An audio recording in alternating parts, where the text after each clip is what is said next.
and etc. Internship at VLSI. Okay. Mhm. Okay. Yeah, we'll discuss regarding that. So how you can secure some jobs in VLSI and how to start your career in VLSI. Okay. What about Hari Krishna, Lakshmi Durga? Um, yeah, I'm just joined to gain some knowledge about design verification. Currently, I'm working on embedded engineer. Okay.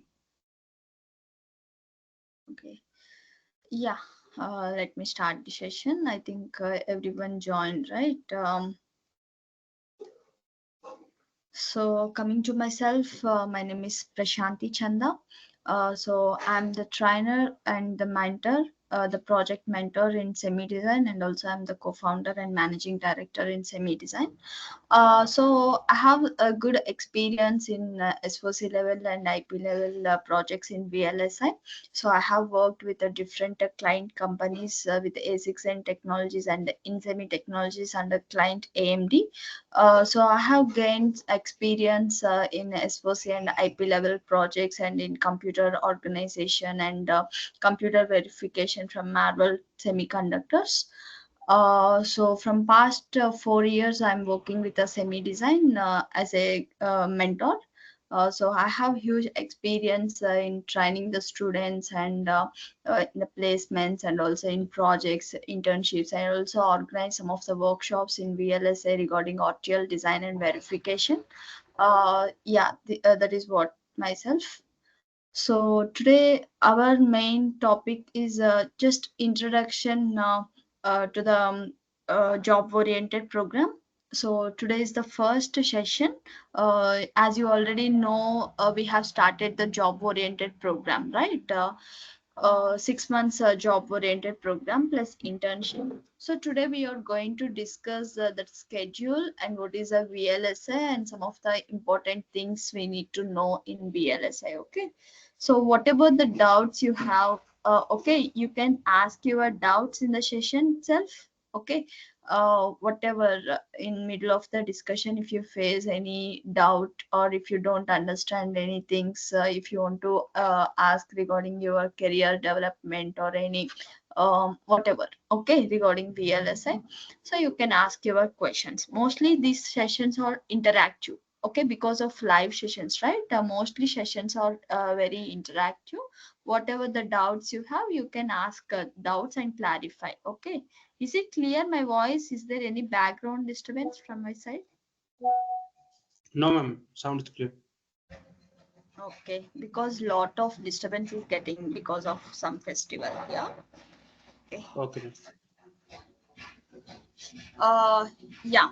So how many of you have idea on VLSI?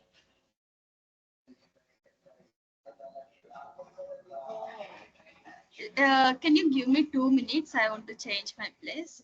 Just 2 minutes.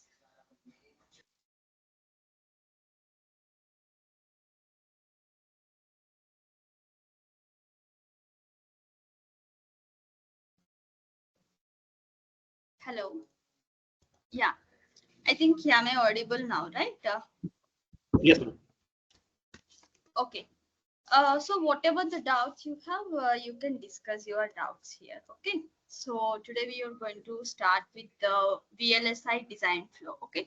How many of you have idea on VLSI design and what is the mean by front end and back end domains and which domain can choose according to your knowledge?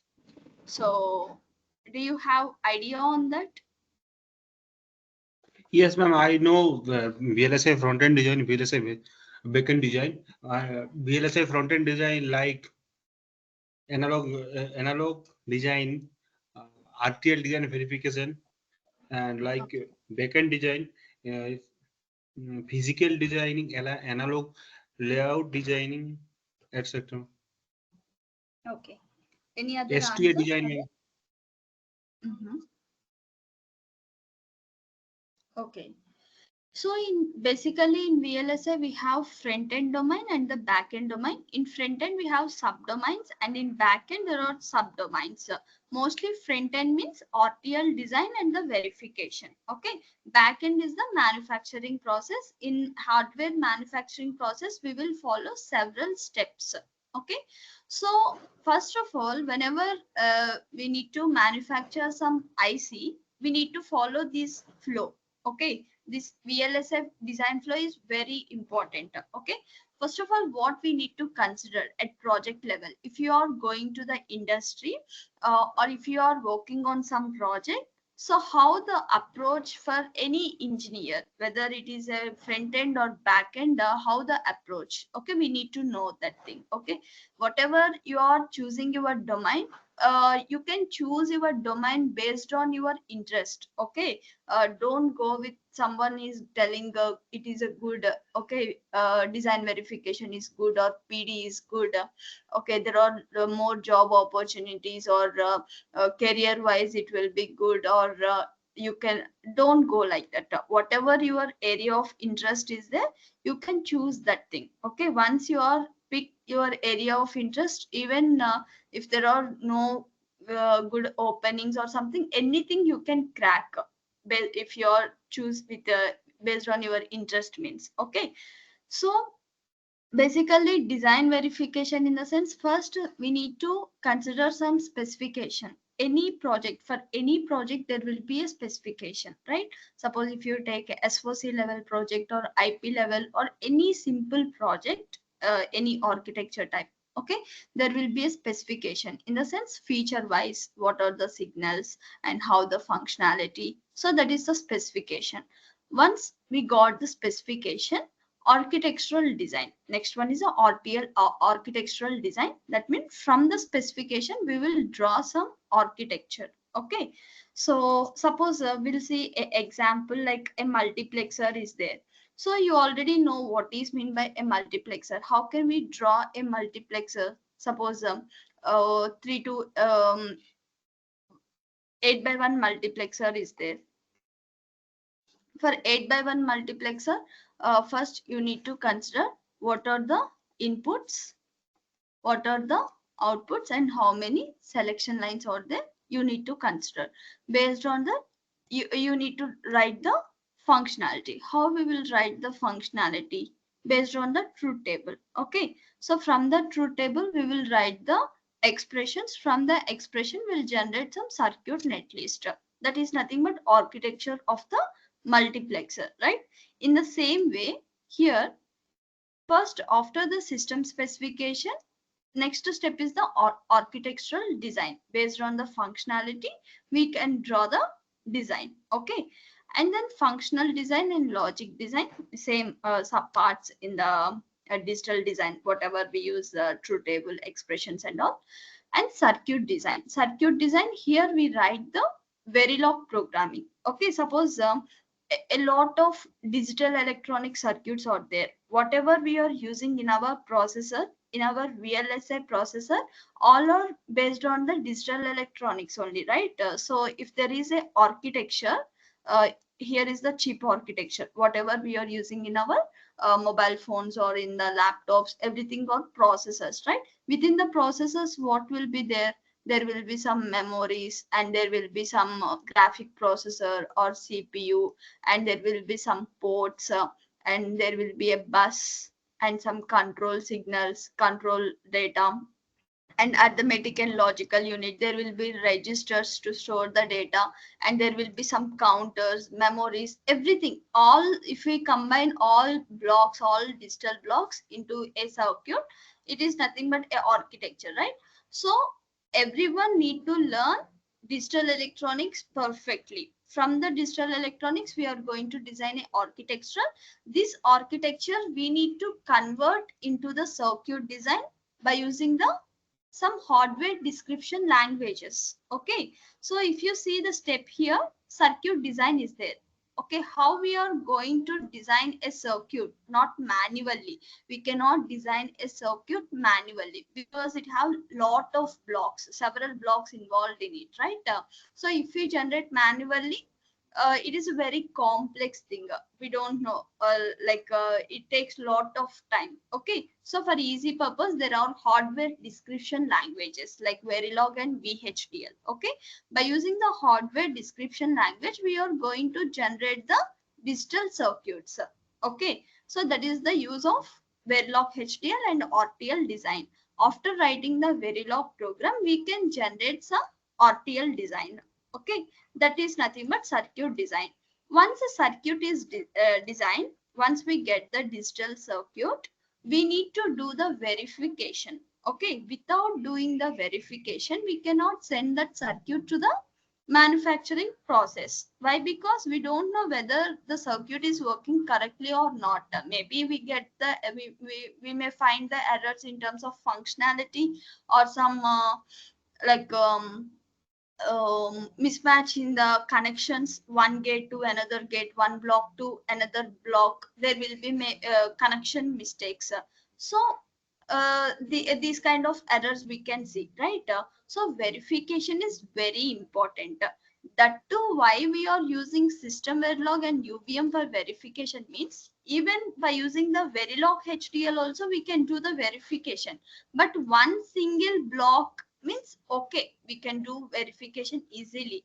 But if we go for multiple number of blocks in a architectural level, it is not easy to verify using the Verilog HDL, because Verilog HDL doesn't have more features. Okay, so by using the SystemVerilog and UVM, we can easily verify any of the feature at industry level, at architectural level. We can get any type of like a coverage implementation. We can check the coverage. We can randomize different type of scenarios according to our feature, according to the specification. That's why SystemVerilog and UVM are mostly preferred for verification. Okay, up to here, it is a front-end design verification. Okay, front-end design verification. What is the back-end? Back-end is a purely hardware manufacturing process. It's a physical design. We call as a physical design. In physical design also there will be subparts. So if you see partitioning, chip planning, placement, clock tree synthesis, signal routing, and timing closure. So in each part there will be some functionality. Partitioning in the sense whole silicon chip will be partitioned into the different blocks. So where we need to place the processor, and where we need to place the memory and different ports and bus signals or control data. So based on that we partition everything. Okay, like how our house is partitioned, where we need to put different rooms. So based on some engineer plan, there will be some plan, right? So based on that we'll do the partition. Same here also. Okay, chip plan also same. Like placement in the sense each block where we place. Okay, so we need to place each block, right? And clock tree synthesis, for every block we will connect with some connections, synchronization purpose. We make some clock with each block, and signal routing between each blocks, and timing closure. Need to check with the circuit faults and timing analysis for each block, whether all are synchronized with all or not, whether output is get proper nodes or not. We need to check all these things in the physical design. Okay, backend process. After that, physical verification and sign off. Even if we design in the backend also we need to do the verification. Verification is a mandatory step for every step in this flow. First, after functional design we need to do the verification. After circuit design we do the verification. After partitioning there will be verification. Chip plan, there will be verification, like that. In the hardware process we call as a validation. In the front end we call as a verification. Okay, and so fabrication. Once physical design verification is completed, next step is the fabrication process, the manufacturing process. Okay, so once fabrication is completed, packaging and testing. So in the post silicon there will be a testing. There are lot of subdomains will be there internally, like static timing analysis or some DFT team or DFD team. Okay, so a lot of different teams will be there internally and chip. Okay, so once you go to the industry, they're based on the work they assign to you. It depends on which domain you need to work. I mean, which blocks, mostly which subdomain you are working based on the project. It depends. Okay, so this is the VLSI design flow in the front end and the back end. Okay, everyone clear up to here? Yes, ma'am. Good evening. So mostly it depends on your area of interest. Like if you are interested particularly in tools, some mathematical calculations, like that means physical design will be good. Okay. Like if you are interested in simple coding, in front end there will be no very complex coding. Verilog, SystemVerilog, UVM are very simple. You no need to worry like a C, C++, Java. Compared to those languages, these hardware languages are very simple to write the program. Okay, you can choose anyone based on your interest. Okay, yeah, please tell. Good evening, ma'am. Hello. Hello. Am I audible? Yeah, please tell. Hello.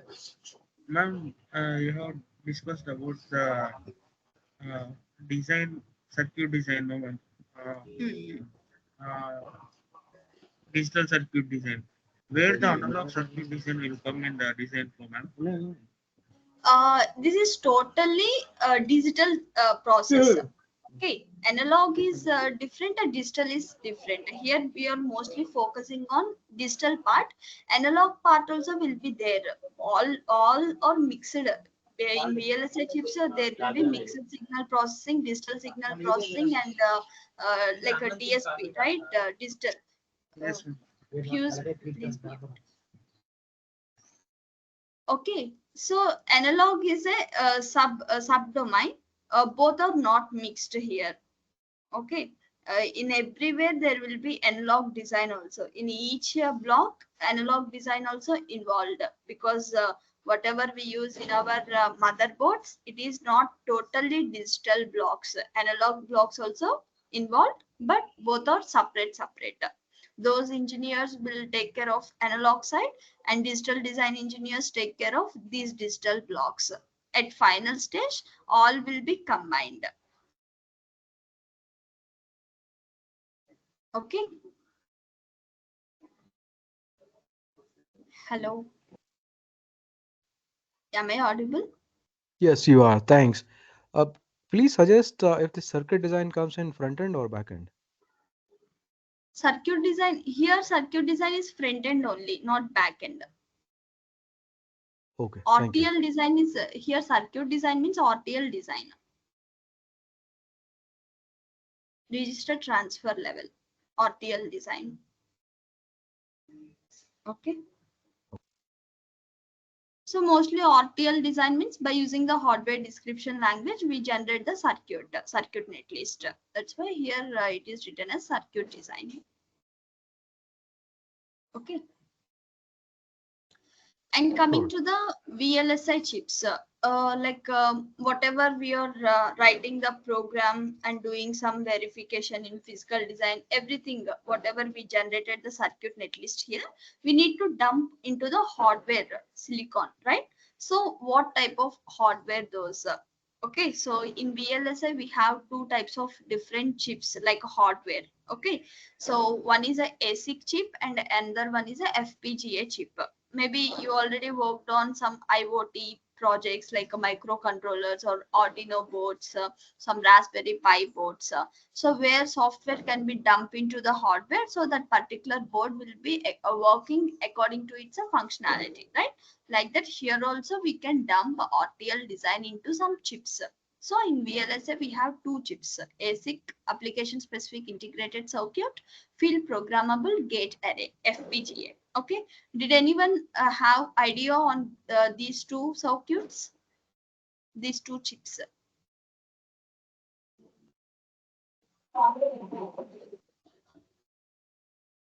Hello. Yes, ma'am. Yes. Yeah. Can anyone tell what is the difference between ASIC and FPGA? I think FPGAs are mostly used for the larger applications. ASICs are niche, and they are high in the cost. Uh, and the chip size is also comparably smaller when we compare with FPGA. Okay. Okay. See, ASIC chips Ma'am, are like, please tell. good evening, ma'am. So Yeah. ASIC is application specific integrated circuits. These are designed for a specific or particular application only. These cannot be programmed, whereas FPGAs are they can be programmable. Any software on any application can be programmed and used. So these are gate arrays. Any functionality can be programmed, and we can use those in FPGAs. Any EDA tool we are writing any RTL code. This is to verify that RTL code. We are going to synthesize this circuit in a particular FPGA, which our design is being synthesized in FPGA. So our design is programmed over that FPGA. So FPGAs are generally programmable devices, where ASICs are particularly designed and fabricated for specific users only applications. Thank you, ma'am. Yeah, that's good. Thank you. So ASIC chips are like permanent chips. Whatever we are using in our laptops or in the mobile phones, those are permanent chips. That means once we dump the design, we cannot reprogram it again and again. Okay, if any processor is damaged, means we cannot reprogram, and we cannot use again and again. Okay, so if any processor is damaged, we just need to throw. Okay, so those are the ASIC chips. Mostly in industries, we use the ASIC chips. Coming to the FPGA, it is a board. As you see here, it is a board like a Arduino board or a microcontroller. Okay, so we can reprogram it any number of times.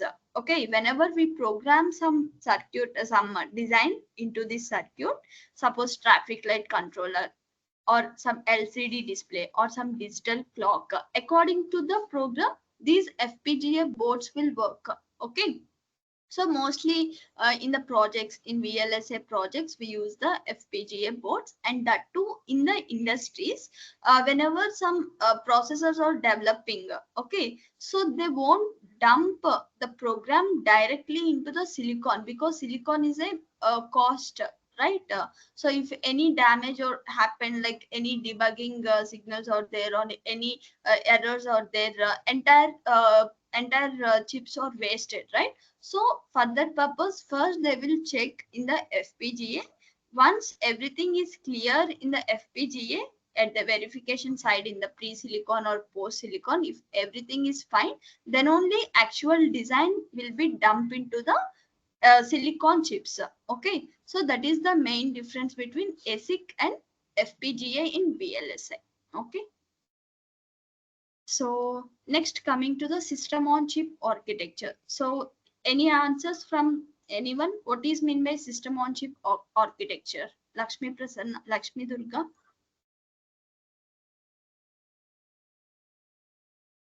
Any answers? Pravina. What is mean by system on chip architecture?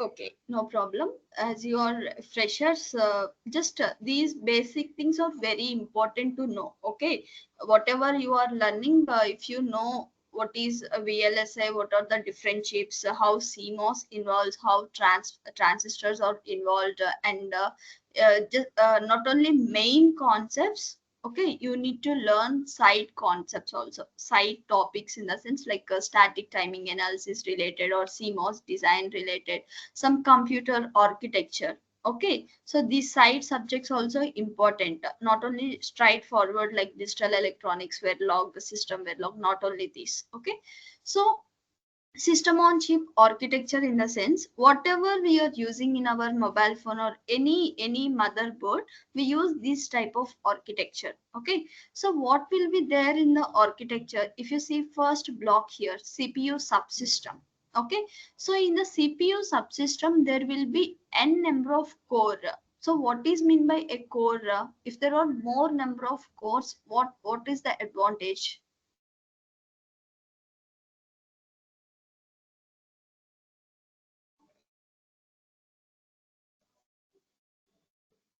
Hello. If there are more number of cores, what is the advantage? It can perform more tasks, execute more tasks. More Okay. instructions can be executed parallelly. Okay.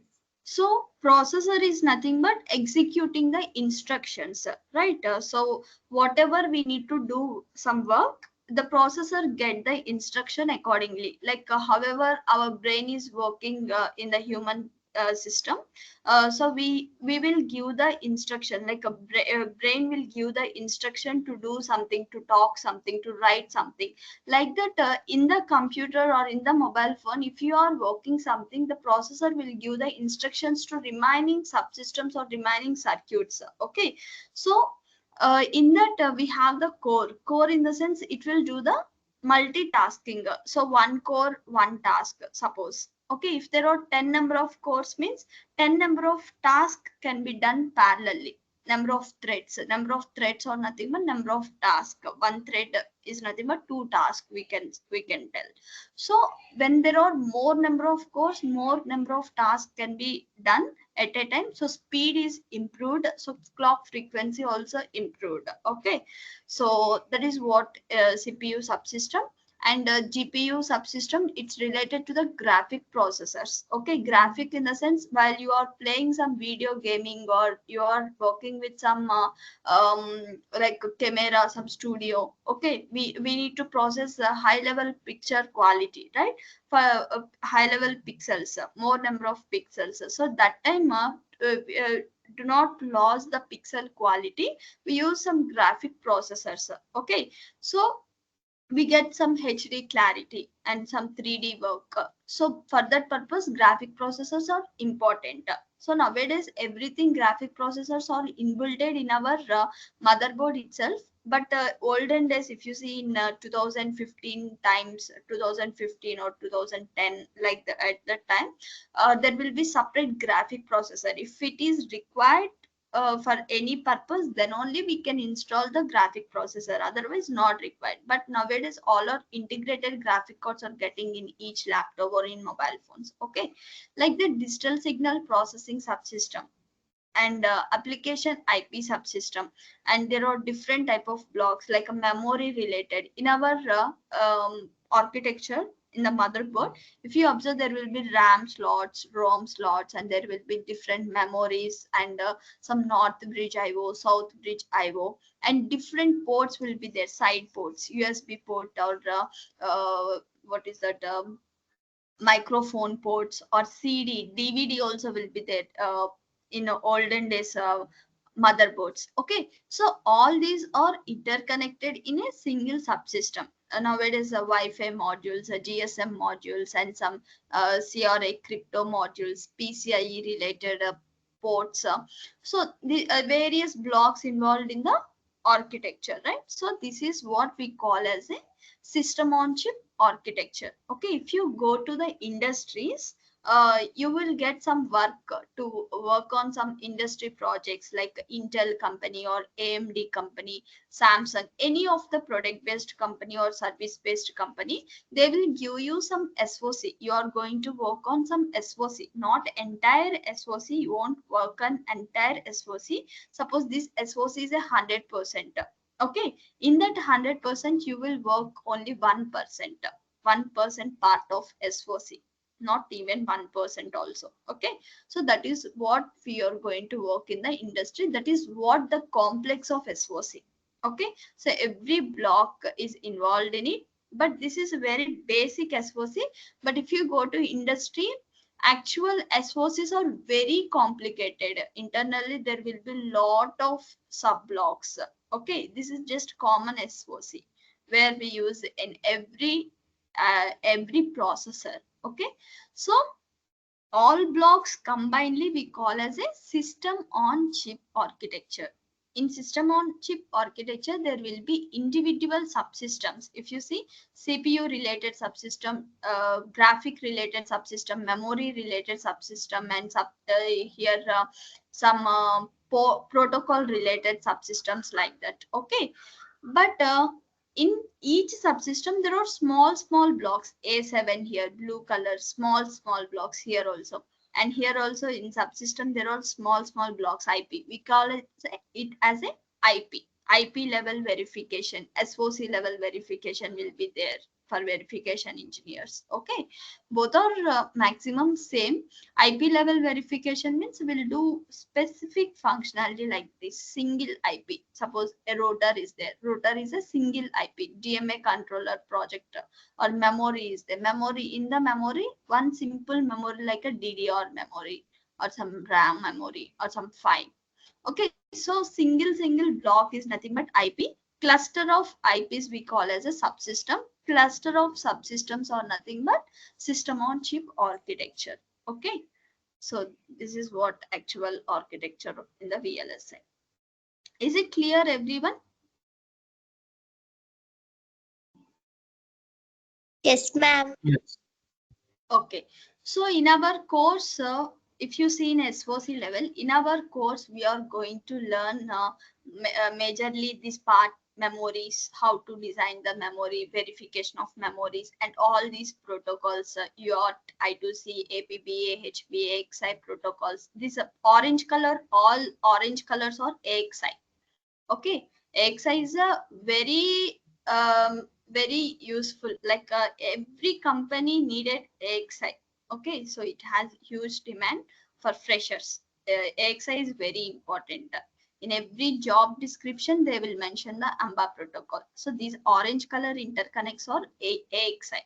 Okay, we'll discuss in future what is meant by interconnect, what is meant by bus, and what are the different protocols are there like that. Okay, so this is what practically what we are going to learn. Okay, and coming to the verification approach. Okay, so in the industry, if we go for any job, okay, any company, service based company or product based company, so how actual our work will be there. Okay, so what we need to work and what are the different scenarios in the work. Okay, suppose see, if you are a design engineer separate, verification engineer or separate. If you go for verification, you need to work on verification only.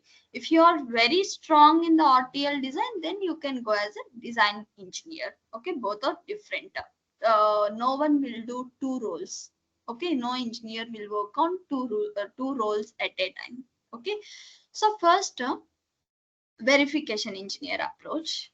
So first design specification. Design specification means whatever the previous project is there and whatever the present project is there, there will be small variations. Okay, no project will be started from scratch from first version. Every project will start from a before specification, right? Suppose mobile phones are there, you are using different mobiles like Samsung or iPhone or some Motorola, any phone. Okay, so whatever you are using a present SOC, that is not developed from scratch. Whatever before version is there, from that version they will add some features. Suppose iPhone 14, 15, 16 are there, so you can observe easily what are the new features from 14 to 15, 15 to 16. Okay, but they won't develop everything from scratch. Everything is pre-inbuilt programming, or a lot of things will be there internally, but specific features are added. Okay, so we need to know the design is specification like this. Like this only we'll get some SOC. Even if you go for any mobile phone, there will be SOC like that according to different teams. Suppose CPU subsystem is there, CPU subsystem team will be there. In this team, there will be thousands of teams internally. Okay, like that graphics related. Graphic related companies are mostly NVIDIA company. NVIDIA company is the top company which provide the graphic processor, right? So all these graphic processors will be buy from the, we need to buy from the NVIDIA company. Okay, any company like AMD or Intel or any of the companies need to buy the graphic processor from NVIDIA until unless they don't have any their own graphic processor. Okay, like that memories we need to develop. Okay, so design specification is based on how each block functionality is designed. Okay, so after getting the design specification, we need to write the verification plan. What is mean by verification plan? Verification plan in the sense, suppose we design some RTL. Okay, suppose that there is a multiplexer. Okay, for this multiplexer we have designed the circuit. So suppose take the full adder. Okay, full adder means I can draw easily. So ABC inputs are there, and there will be some output, some carry output. So this is our design in the gate level netlist. How we can do the verification for this? Just we need to take various scenarios, 3-bit scenarios. 3-bit in the sense 8 combinations will be there. For 8 combinations, we need to check sum and carry. This is what very simple full adder, but practically we don't use the full adder. We use very complex circuit, complex blocks, right? So based on that, we need to take the verification plan. Verification plan is nothing but what are the different scenarios we can test.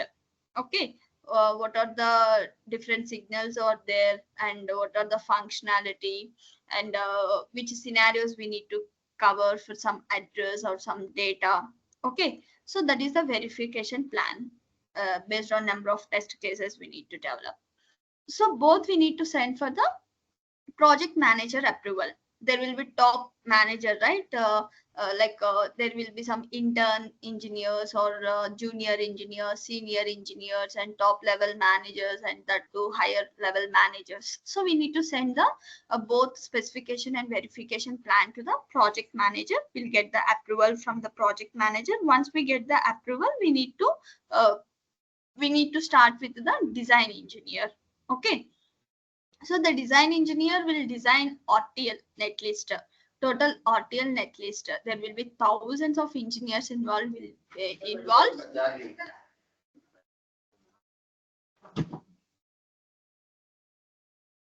So there will be thousands of design engineers involved here. Okay, so from the design engineer, there will be verification team. Once everything is completed in the design, just a second.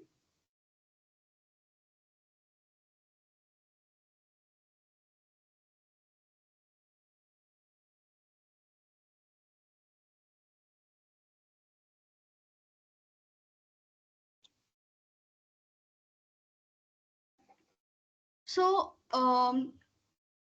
from the once RTL netlist is clear, that means everything, the functionality wise, every bug is clear, then the design will be sent to the verification team.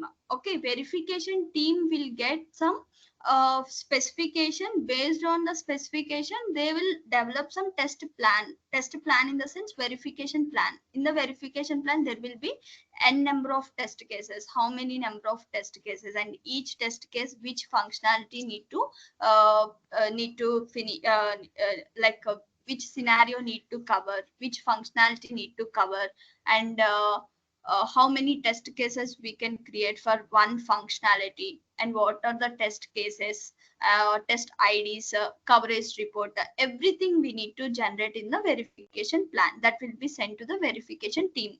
Based on the test case, this is just plan I am telling. Okay, based on the plan, the test cases developer will develop the test cases. Mostly test case developed by senior engineers, not junior engineers or any interns. Okay, senior engineers will generate the test cases. That too not all test cases from scratch. Whatever before test cases are there from before project, everything we will develop from the before project until unless it is a fresh project. Okay, so test case developer after the design debugging. Okay, here we'll debug the design and check the all the functionality, and we'll check the debugging data and we'll fix the errors. Okay, that is the checks and fixes. And for design feature upgrade or design issues, approach design engineer. That means while we are verifying something, always there will be some upgrades, okay, from the design engineer side, or lot of remaining teams involved, right? Always there are dependencies with each other, okay, each teams. So we need to take all upgrades from each teams, okay, from design engineer team, some or some timing team, or some clock analysis team, okay, some CDP team, like that. We need to take the upgrades from the each team. We need to follow accordingly. Okay, and then manager approval after 100% coverage. 100% coverage in the sense, in the verification our goal is reaching 100%. Okay, suppose here there are different blocks. Okay, we don't know whether the functionality is covered from the core side or memory side or some USB related side. Okay, so for that purpose we need to check the coverage from each blocks. So that is the coverage. Once we move into the topics, there you will understand clearly, but as of now not required. So manager approval after 100% coverage. Once 100% coverage is done, then we can tell our project is 100% successful at a verification side. Okay, then only we can move to the next hardware process once we reach to the 100% coverage. Okay, next pre-silicon verification is done. What is the post-silicon? Post-silicon is the back end. Okay, pre-silicon is the front end. Pre-silicon verification is done. Okay, so this is how the verification approach. Everyone understood till here? Yes, ma'am. Any doubts?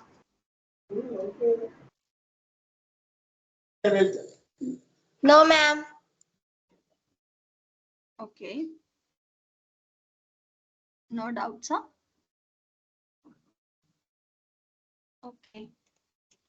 So next is our course modules. I think how many of you are there here? We already started, right? Digital electronics. I already told you to start with the digital electronics and already shared the assignments, right? So in digital, in this batch, in this 5 to 6 months batch, the job-oriented course, we are going to discuss, we are going to cover total 5 modules. Okay, so module 1 is a digital electronics. Module 2 is a Verilog HDL, and then SystemVerilog, and then UVM, and then Perl scripting language. Okay, so in the digital electronics, mostly we need to cover all the topics. All topics are very important, like a combinational. In combinational, whatever the subtopics are there, multiplexer, hierarchical multiplexers, hierarchical demultiplexers, some mux to demux, how to convert some encoders and decoders, decoder to demux. Large internally, there will be lot of questions practical if we think in interview purpose. Okay, so every circuit is important, from combinational, sequential, register, counters, FSMs, memories, static timing analysis, CMOS design, glitches, hazards. Okay, so these are the things we need to cover in the digital electronics, and that too interview preparation and digital mock tests. Okay, so once these are completed, then we'll move to the Verilog HDL. In Verilog HDL also, mostly we need to concentrate on practical things, not on theory. Theory means anywhere you can learn theory. There are a lot of free resources, but our aim is to get some practical knowledge, and that practical knowledge can be put into the industry standards, where we can work on different projects. Okay, in SOC or IP level projects, in any VLSI project, we can work. So like that we need to learn by mostly approaching with lab sessions or some practical assignments. Okay, in Verilog HDL we are going to cover these from scratch onwards. What is mean by Verilog? What is the difference between Verilog and VHDL? Data types, operators, description styles, behavioral modeling. Every combinational logic circuit we are going to design in a Verilog. Okay, not only one logic, nearly 10 number of logic, different logics we will implement for mux. Suppose mux is there. How many ways we can implement in single line implementation in a complex way? Because mostly in industries, whenever we are developing these type of system on chip architectures, we cannot write the complex circuits, so complex code for each circuit. Why? Because see, suppose here memory is there or any arithmetic logic, there will be lakhs of arithmetic logics in this circuit, right? So in the multiplexer there will be lakhs of multiplexers involved in it. For single multiplexer, if you write a 20 number of lines code or 10 number of lines code, so what happened, the circuit will be more complex, right? If there are hierarchical multiplexer, if you write in 50 lines of code or 100 lines of code, it's very complex thing. That's why we need to always prefer how to write the logic in a simple way, like a single line logics. Mostly we concentrate on that for marks or registers or counters, how we can write logically and optimized way.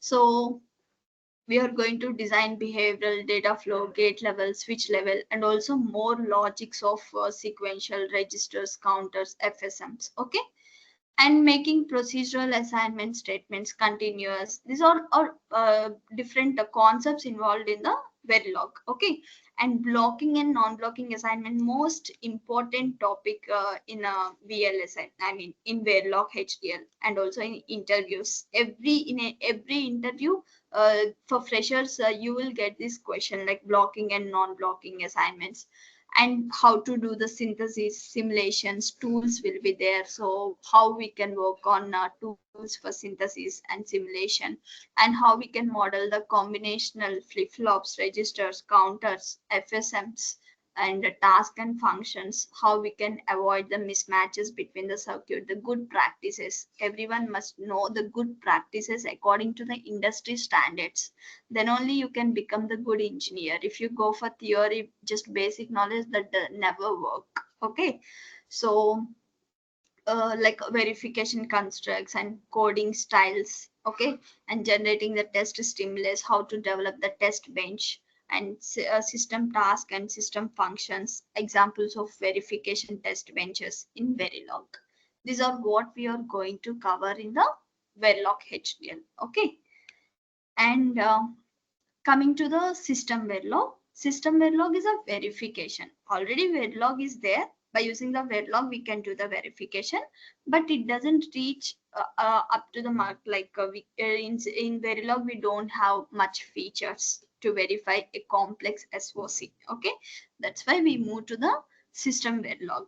Okay, so mostly Verilog HDL is used for RTL design only.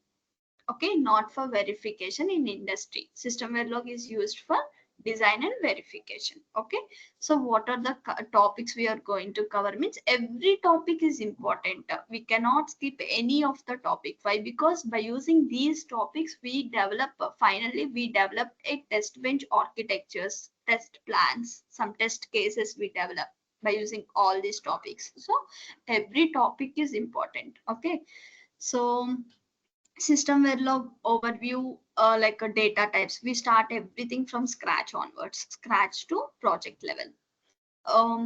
Data types, architecture, test bench components, arrays, queues, task and functions.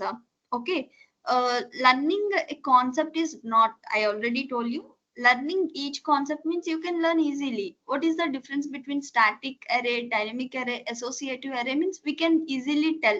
Static array is a static in nature. It doesn't change the size. We cannot resize the memory. We can simply tell. Dynamic means we can resize the memory. Associative means we can use the spare data, like after functionality, automatically the size of the array is uh, uh, automatically the size of the array is created. We can easily tell. But while we are writing the code, that is very important how you can write the different scenarios. If any logic is given, suppose I am giving you some logic to create a memory with a size of 10, and also after assigning some even or odd values to the memory, I want to resize that memory to the 20 number of locations. So how you are going to write the code for that? These types of things are very important. Okay, next, queues, task and functions, interfaces, virtual interface, most important concept in SystemVerilog. And also OOPS.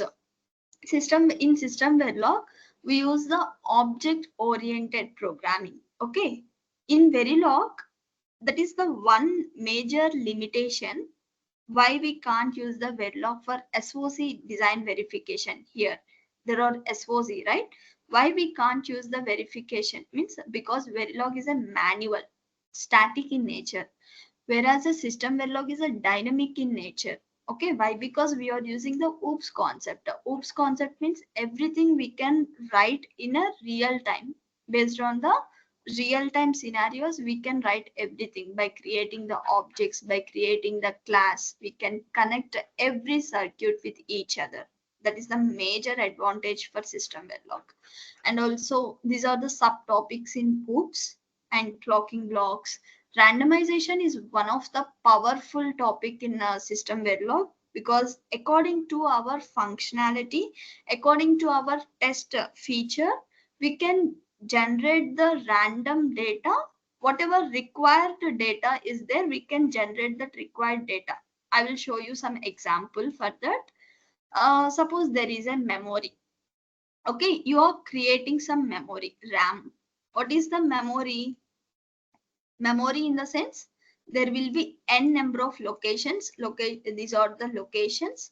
So location 0, 1, 2, 3, 4, 5, 6, 7. So 2-bit means 4 number of combinations, 3-bit means 8 number of combinations, nothing but 8 number of locations. Like that, 5-bit means 32 number of locations. So this is how we create the memory. Okay, suppose I want to store some data. Suppose if you see in your mobile phone, what is your size of the memory, what is your size of RAM, means you will tell like 126 bit or 32-bit or 64-bit, like this. This is what the size of memory we use practically. Okay, so 32-bit means how many number of locations will be there? 2 power 32 number of locations will be there. 2 power 32 number of locations. I think nearly 1024 number of locations will be there, right? So while we are storing some data, do we need to store in 1024 number of locations? Okay, sometimes maybe we don't use all the locations. We use only between 0 to 100 number of locations only we use. Okay, so to store the data between 0 to 100 number of locations, if you write the test bench using the Verilog HDL, we cannot generate proper random values. We cannot generate proper constraints. Okay, but by using the SystemVerilog, we can generate proper random values, proper scenarios, whatever the required according to your specification, whatever requirement is there. Based on that, we can generate useful scenarios. Okay, so that is one powerful topic in SystemVerilog, randomization. And also code coverage. Coverage I already told you right now. Once 100% coverage is done, then only we can go to the next process for physical design. So we can check that coverage by using the SystemVerilog here in verification. And assertion based verification is also good topic to analyze the circuit, whether we have created the correct scenarios or whether validating the design. Okay, and these are like a simple DPI is not much useful. but that is based on once you go to the industry. If it is required direct programming access, direct programming interface, in the sense we can write the C language and also convert into the SystemVerilog. We can write the test cases in C++ and also convert into the SystemVerilog. We can connect like this. So that's why it is a programming interface. Okay. And next, test bench components, test cases, test plan. As a verification engineer, that is the main focus, right? So we need to focus on test plans and test cases development. So this is all about SystemVerilog. So first, digital electronics is for 3 weeks. Okay, 3 to 4 weeks. We never force you to complete within the 3 weeks, within the 4 weeks. I never force. Okay, because whatever you are learning from scratch, you need to learn very perfectly. Okay, because digital electronics is a basic thing. If you don't learn perfectly on digital electronics while you are writing the Verilog program, it is very difficult. The time wasted, right? So that's why I will prefer everyone to focus on each topic, take whatever the time required. 3 to 4 weeks time I will be giving. So from after Verilog, then SystemVerilog, and then UVM. Okay, so Verilog also 1.5 month, SystemVerilog 1.5 month with the projects, and UVM. Okay, UVM is a methodology. SystemVerilog is a language. UVM is a methodology. What is the difference between language and the methodology? Means already suppose if you want to develop any test bench, by using the language, we need to develop from scratch onwards, everything from scratch. But methodology, in the sense, the engineers, whoever developed this methodology, they just develop like whatever particular areas, whatever required data is there, everything will be put into in terms of libraries. Okay, so by using the predefined libraries, we can develop any of the code easily. No need to develop everything from the scratch. Okay, suppose you are developing some test case, we can check related library and we can get the data functionality. We can inherit from the library and we can write the code, so we can complete easily. Suppose if you are, there is a RTL design. For this RTL design, if you are developing some test cases by using the Verilog HDL, it may take 1 year time. Okay, if you develop using Verilog. But same RTL design, if you verify using the SystemVerilog, maybe within 6 months we can verify same RTL design using SystemVerilog. Like that, if you verify same RTL design using UVM, we can verify within 3 months. Okay, so that is the difference between each Verilog, SystemVerilog, and UVM. Okay. So in UVM also there are very powerful topics. Like first we will understand the major thing of industry, like how we can write the program for SOC level and the IP level. How the approach of SOC and IP, because both are same. In SOC, cores are involved, CPU are involved. So when there are CPU, how we can go for verification? When there is only IP, how we can prefer the verification, we need to understand. Okay, so next, detailed explanation of UVC, Universal Verification Component in SOC and IP, and UVM features, test bench hierarchy, components, and each component we will discuss very clearly, and also phases, driver, monitors, core word. These all are subtopics in UVM. Okay, in each topic we are going to discuss theory as well as lab sessions. Okay, and next, these all are subtopics like RAL model, TLM model, callbacks, events, and how to write the test case, test benches, test plan, and how to create the detailed test plan explanation, test case scenarios. And very important thing that you never get anywhere, like what is the importance of regressions, how to run the regressions practically, in SOC level or in IP level, how we can check whether the test is pass or fail in okay, and ID on debugging the test cases, how we can debug a test case. If any test case you have written, if there are thousands of test cases, how we can debug easily, and the execution flow of any test case. Okay, so these are what we need to learn. Clear, everyone? After UVM, not after UVM, these projects and protocols are covered parallelly. Once Verilog is completed, we will learn the UART protocol, detailed architecture implementation, and transmitter receiver of UART, RTL design of UART protocol, RTL design and verification of 4-port calculator in Verilog. Once these two projects completed, then we go to the SystemVerilog. In SystemVerilog, two protocols, I2C verification, APB, RTL design and verification. Again in UVM, two protocols, AHB, RTL design verification, AXI, RTL design verification.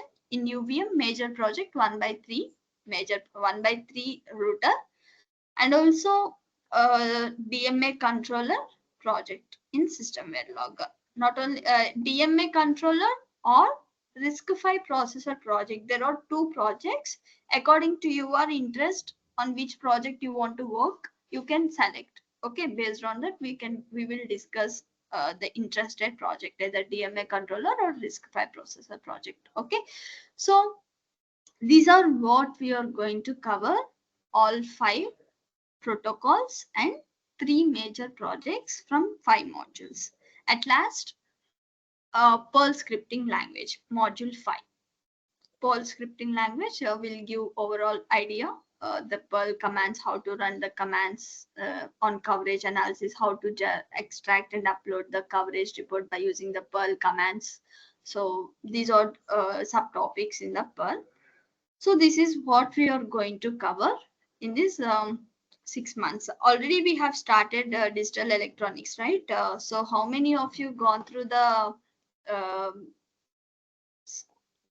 material? Lakshmi, Durga and Pravina. Yeah, I have started, ma'am. Okay. So in the next coming session, we will discuss interview questions on digital electronics, and in digital electronics, mostly we will cover each topic doubt discussion mostly. Have you covered till combinational logic circuit? No, ma'am. I'm just like a. Okay. Okay, no problem. You can take time and you can complete accordingly and submit the assignments also. Yeah. Other than that, is there any other doubts from others?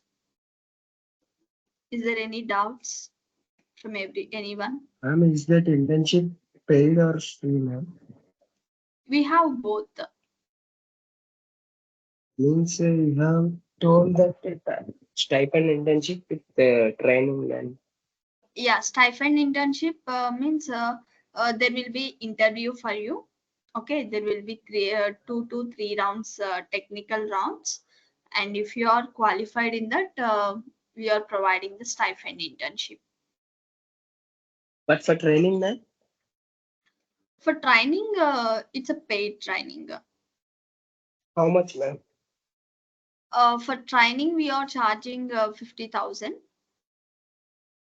Okay. So if you are interested, you can contact.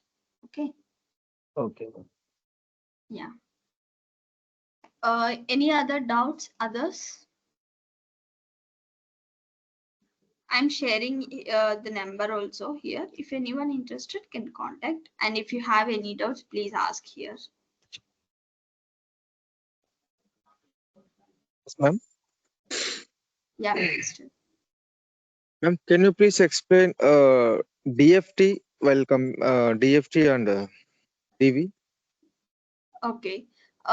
Mostly DV in the sense the design verification, it's a pre-silicon verification.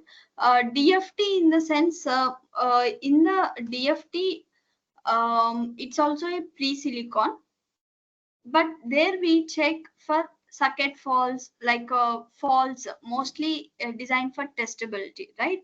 In the chip design only, in the front end pre-silicon, there will be some fixes regarding the timings between each block. Internally there will be lot of blocks, complex blocks involved, right? So for timing fixes and whether the timing violations are happened or not, so mostly these things we analyze in DFT. Okay, after completion of verification by a DV engineer, so Then again we DFT. need to perform some kind of verification like testing. Yes, yes. In every flow, I mean in every step, there will be verification, like a DFT verification, some validation testing. So internally there are so many testing techniques out there. In the backend post silicon also there will be testing, like DFT team, design for test, design for debug. Now, is there any difference like verification and testing, or both are same? Verification is different, testing is different. That's Testing what is I'm telling. In testing also there will be levels. Verification means what? We write the test cases. Okay, writing the test cases is different. In testing also there are a lot of methods. Okay, like I just told you, right? We check the timing violations, we check some timing fixes, correctness. We cannot check those timing violations or some fixes by using the test cases. That verification approaches are different. okay. Whether the client requirements is covered or not. So See, that this kind of things will totally, cover in the uh, verification. yes, yes. It totally depends on once you get the job. Now you cannot learn according to your client, right? You need to Yes, sir. focus on whether design verification or DFT or PD, any specific role, and what are the basic things. DV means Verilog system, Verilog UVM. DFT means DFT, there are different topics in DFT. PD means PD related. You just need to learn these things. Once you go to the industry, there you will get the project. According to the project, you are going to work based on the different SOC Yes. level or IP level. But as of now, you no need to worry. But if you are if you are experienced engineer, yeah, I can answer. Yes, ma'am. So you said that you need to pick the domain where you are interested, right? Mm-hmm. Like DFT, DV, or PD. So Mm-hmm. I'm not that much pro coder in Prodal. Mm-hmm. So I just want to one clarity about whether DV has more coding or DFT has more coding. Whether DV has more coding, how much coding is required? Coding knowledge is required to take that DV domain. DV. First of Role. all, if you compare with the design verification and the DFT, design Hmm. verification have lot of openings. Okay, DFT Yeah. have some, suppose 100% openings in DV means 50% of openings for DFT. Okay, Yes. and coding wise, in DV, just syntaxes of C languages are enough. Okay, you Okay. already know the C language in your graduation level. At least you have some idea, right? So that idea is enough. Why? Because Actually, ma'am, I came from the diploma background. So in diploma, I don't have any C language. So I oh, directly diploma, came to the second here. diploma VLSI design verification is very good. I am also diploma on it. Yeah, in diploma, my graduation, so there is no computer topics, just Yes. like print. Mm. So See, in so directly I came to the BTech second year. So there is no C language and all. So I am not that much touch into the but C no language, but need to a little worry. bit of basics I know. Okay, So but my no need to concern worry. is if I C take language. yes, if I take the if I take the DV, so whether I'm able to do that much of coding or not. If my pick is wrong, again I need to go back to the DFT or PD. So I'm thinking like that whether I will do that that level of coding or not. So I was thinking like that. Okay, see. Yeah, how much? First of all, there will be no complex coding in a Verilog HDL. It is very easy. If you observe here, we are starting from basic onwards, from data type. Data type is the first topic, then operators, then description style. Everything we are learning from basic, from syntaxes onwards. Okay, then we are moving to how to model behavioral level coding, data flow coding, gate level coding, switch level coding. Here we are learning some concepts, some rules in Verilog, and then we are learning some different concepts in Verilog. And finally, we are modeling the combinational circuits, flip-flops, registers, counters, FSMs. So everything we are starting from basic onwards, right? So that's why you no need to worry whether you can solve the program or not, because this is a standard programming. If you learn one model, same model for every functionality, every circuit, for multiplexers or full adders, for counters, register, almost same, not like a C language. Even if you, for C language, what happened, even if you write 100 logics, there will be something new for next logic. Okay, something, we need to create some new logic for another program. Okay, but Yeah. in Verilog it is not like that. In SystemVerilog also it is not like that. That is, those are standard programmings for Okay, any according to circuit. our test benches, just we need to modify the inputs and all. Yes, yes. According to the, once you learn, you will understand automatically, but very simple language, no need to worry. And SystemVerilog, I mentioned here OOPS concept, right? If you see in Yeah. Java, those OOPS concepts are very complex coding. Coding style is very complex in Java, but in SystemVerilog, it's very easy, very simple syntaxes. Okay, so that's why no need to worry. That's why we are starting everything from basic. So when we Yes, ma'am. start My from concern is basic, yes, ma'am. After completion of my graduation, so I'm into some 3 years of government preparation, but there is no Mhm. notification in state government. So I'm planning to Oh, move to the okay. IT, but I'm not Oh, interested in IT. So I'm interested in core only. So mm. I was thinking that whether if I take DV, yeah, my consideration is DV has lot more openings compared to D, DF. DFT. Yes, yes. If in the sense if I take the DV, so there is a bit more coding. So whether I'm able to do that much of coding or not. So if after completion of DV coding, DV course, so and still I'm unable to do that much of coding.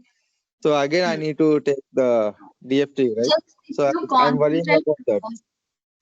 just if you concentrate 5 to 6 months, you no need to worry about the coding. Why? Because whoever not interested in coding, those people only will take VLSI courses, mostly in core electronics. Whoever not interested in coding or IT side.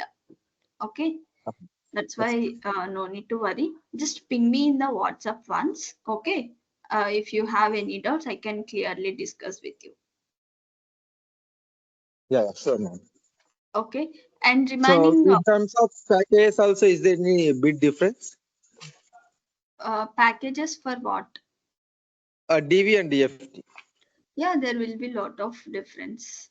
For DV, there will be good packages compared to DFT. Just 1 lakh, 2 lakhs variations will be there as per your experience. At starting, 1 or 2 lakhs variation will be there. But there is no lot more variation in terms of package, but there is a lot variation in terms of openings. Openings. Yeah. I'm Okay. telling in the starting as a fresher, suppose if you start with the 6 lakhs package in DB means for DFT around 4 to 5 lakhs like that. But if you get the experience in DB only have very good packages compared to DFT. Uh-huh. Yeah, there will be lot of variation, and that too depends on your knowledge and your experience also. Okay. So Okay. PD must we must have the mathematical calculations. Yes, So yes, sir. and more Yes, theoretical knowledge. We need to be very yes, tough. yes. Okay. Pravina and Lakshmi Durga, and I don't remember others' names, boys' names. Okay. Start with the digital electronics. I already shared you the material, right? Start with the digital electronics. I already told you digital electronics is a self-learning. Okay. So every weekend, Saturday and Sunday, there will be a doubt discussion session and interview questions. We will discuss the interview questions and your doubts in Saturday, Sunday, first 3 weeks. After that, we are going to start the Verilog HDL. From Verilog HDL, there will be regular live sessions. Okay, daily live sessions. So for digital electronics, I already shared some reference materials and assignments also. Complete the assignment and share to me. Okay. You need to submit. I will share you the details where to submit. You can submit over there. Okay. Okay, ma'am. Yeah. Please Okay. start as soon as possible. You need to complete within 3 weeks. Okay. Okay, ma'am. Yeah. Okay. Whatever the doubts you have, I will take the doubt discussion session in the middle of the weekdays also, not only in weekends. Okay. Okay, ma'am. Yeah. Okay, ma'am. Okay. Others, if you don't have any doubts, I can close the session and thank you everyone for attending the session. I hope everyone got some clarity on VLSI, what are the different domains and how the program approach. Okay. So if you have any doubts, you can ping me in the WhatsApp group. And also I have shared my LinkedIn profile. You can connect me over there. Okay. Yes, ma'am. Okay. Thank you very much. Yeah. Thank you. Bye.